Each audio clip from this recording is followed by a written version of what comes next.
புதுச்சேரியில் இருசக்கர வாகனங்களை திருடி தமிழக பகுதியில் நகை பறிப்பில் ஈடுபட்ட விழுப்புரம் மாவட்டத்தைச் சேர்ந்த பட்டதாரி இளைஞர் ஒருவரை போலீசார் கைது செய்தனர். புதுச்சேரி முத்தியால்பேட்டை பகுதியைச் சேர்ந்தவர் கார்த்திகேயன். ஐடி ஊழியரான இவர் தனது இருசக்கர வாகனத்தை கடந்த 27ஆம் தேதி இரவு வீட்டின் வாசலில் நிறுத்தியிருந்தார்.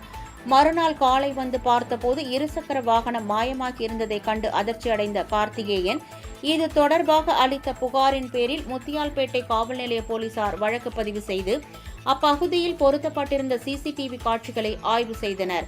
அதில் 2 இளைஞர்கள் கார்த்திகேயனின் இருசக்கர வாகனத்தை திருடிச் செல்வது பதிவாகியிருந்தது.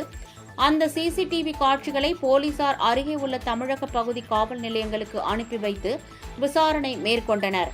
அப்போது திருட்டில் ஈடுபட்டது பிரபல திருடனான விழுப்புரம் மாவட்டம் கண்டாச்சிபுரம் பகுதியைச் சேர்ந்த பட்டதாரி இளைஞர் ஆமோஸ் பெர்னாண்டஸ் என்பது தெரியவந்தது.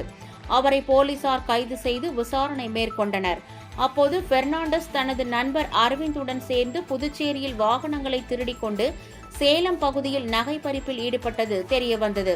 இதனைத் தொடர்ந்து பெர்னாண்டஸிடம் இருந்து 2 இருசக்கர வாகனங்களை பறிமுதல் செய்த போலீசார் அவரை நீதிமன்றத்தில் ஆஜர்படுத்தி காலாப்பட்டு சிறையில் அடைத்தனர்.